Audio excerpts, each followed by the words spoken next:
Noah's Ark. Hi guys! For today's video, malalaman natin kung bakit nga ba gumawa ng malaking barko si Noah. At kung sino nga ba si Noah ayon sa Bible sa Book of Genesis. Ito ang kasaysayan ni Noah. Matuwid at mabuting tao si Noah noong kanyang kapanahunan. Namuhay siya ayon sa kalooban ng Diyos. Siya'y may 3 anak na lalaki, sina Shem, Ham at Japet. Maliban kay Noah, masasama ang lahat ng tao sa paningin ng Diyos at laganap ang karahasan sa lahat ng dako. Ito ang kalagayang nakita ng Diyos sa buong daigdig. Namumuhay sa kasamaan ang lahat ng tao. Sinabi ng Diyos kay Noah, "Napagpasyahan ko ng lipulin ang lahat ng tao sa daigdig. Umabot na sa kasukdulan ang kanilang kasamaan. Gugunawin ko sila kasama ng daigdig. Kaya gumawa ka ng isang malaking barko na yari sa kahoy na sipres. Lagyan mo ito ng mga silid at pahiran mo ng alkitran ang loob at labas nito. Ang barkong gagawin mo ay 135 metro ang haba, 22 metro ang luwang, at 13.5 metro ang taas. Bubungan mo ito at lagyan ng kalahating metrong pagitan mula sa bubong hanggang sa tagiliran. Gawin mong 3 palapag ang barko at lagyan mo ng pintuan sa tagiliran. Palulubugin ko sa tubig ang buong daigdig at malilipol ang lahat ng may buhay sa balat ng lupa. Ngunit ako'y gagawa ng kasunduan natin. Isama mo ang iyong asawa at mga anak na lalaki, pati mga asawa nila, at pumasok kayo sa barko. Magsakay ka ng isang lalaki at isang babae ng bawat uri ng hayop at ibon upang magpatuloy ang lahi nila. Magsakay ka rin ng tig-iisang pares sa bawat uri ng ibon at hayop at mga gumagapang sa lupa upang magpatuloy rin ang lahi ng mga ito. Maglaan ka ng lahat ng uri ng pagkain para sa inyo at sa kanila." At ginawa nga ni Noah ang lahat ng iniutos sa kanya ng Panginoon. Sinabi ni Yahweh kay Noah, "Pumasok kayong mag-anak sa barko.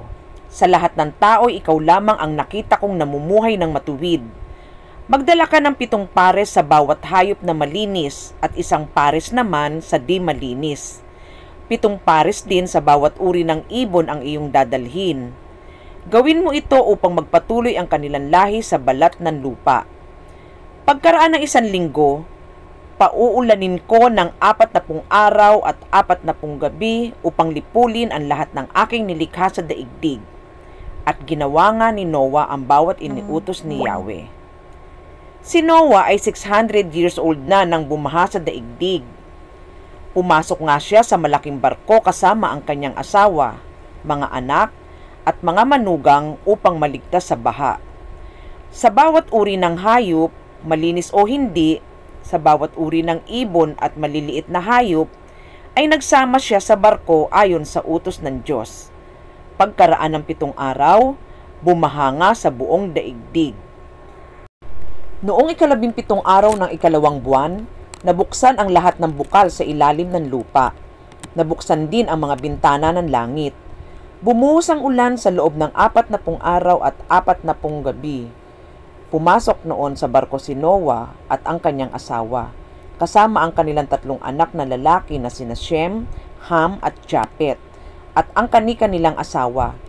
Pinapasok din niya ang bawat uri ng hayop, mailap at maamo, lumalakad at gumagapang sa lupa, at bawat uri ng ibon. 1 lalaki at 1 babae ng bawat may buhay ang isinama ni Noah, ayon sa utos ng Diyos. Pagkatapos, isinara ni Yahweh ang pinto ng barko. 40 araw na bumaha sa daigdig, lumaki ang tubig at lumutang ang barko. Palaki ng palaki ang tubig habang palutang-lutang naman ang barko. Patuloy pang lumaki ang tubig hanggang sa lumubog ang lahat ng matataas na bundok at tumaas ng halos 7 metro sa taluktok ng mga bundok.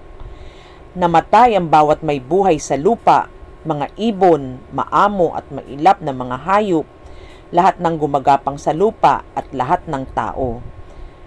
Ang lahat ng may hininga sa ibabaw ng lupa ay namatay. Ang mga tao at mga hayop sa daigdig ay nilipol ng Diyos, maliban kay Noah at sa kanyang mga kasama sa barko. Nagsimulang bumaba ang tubig pagkatapos ng 150 days. Hindi nawaglit sa isipan ng Diyos si Noah at ang lahat ng hayop na kasama niya sa malaking barko, kaya't pinaihip niya ang hangin at nagsimulang humupa ang tubig. Huminto ang mga bukal at tumigil ang pagbuhos ng ulan. Patuloy na humupa ang tubig at pagkaraan ng 150 days ay mababa na ang baha. Sumadsad ang barko sa bundok ng Ararat noong 17 araw ng 7 buwan. Patuloy ang paghupa ng tubig at ng unang araw ng 10 buwan, lumitaw ang taluktok ng mga bundok. Pagkalipas ng 40 araw, binuksan ni Noe ang bintana ng barko na kanyang ginawa. Pinalipad niya ang isang uwak at ito'y nagpabalik-balik hanggang matuyo ang tubig sa lupa. Pagkatapos nito, pinalipad naman niya ang isang kalapati upang tingnan kung wala ng tubig. Palibhasa'y laganap pa ang tubig, hindi makalapag ang kalapati kaya't nagbalik ito at muling pinapasok ni Noah sa barko. 7 araw pang naghintay si Noah at pagkatapos ay muli niyang pinalipad ang kalapati. Pagbalik nito kinagabihan, ito'y may tangay ng sariwang dahon ng olibo. Kaya't natiyak ni Noah na katin na ang tubig. Nagpalipas na 7 araw si Noah, saka pinalipad muli ang kalapati. Hindi na ito nagbalik. Noon ay 601 taong gulang na si Noah. Nang unang araw ng unang buwan, inalis ni Noah ang takip ng barko at nakita niyang natutuyo na ang lupa. Nang 27 araw ng 2 buwan, tuyong-tuyo na ang lupa. Sinabi ng Diyos kay Noah, "Lumabas ka na sa barko kasama ang iyong asawa, mga anak at mga manugang. Palabasin mo na rin ang lahat ng mga hayop na kasama mo, maamo at mailap, gumagapang at lumalakad sa lupa, at pati na ang mga ibon. Hayaan mo silang dumami at manirahan sa buong daigdig." At lumabas na nga si Noah at ang kanyang asawa, mga anak at mga manugang. Gayun din, sunod-sunod na lumabas ang lahat ng hayop, mailap at maamo, lahat ng gumagapang at lumalakad, pati ang mga ibon ayon sa kani-kanilang uri. Si Noah ay nagtayo ng altar para kay Yahweh. Kumuha siya ng isa sa bawat malinis na hayop at ibon at sinunog bilang handog.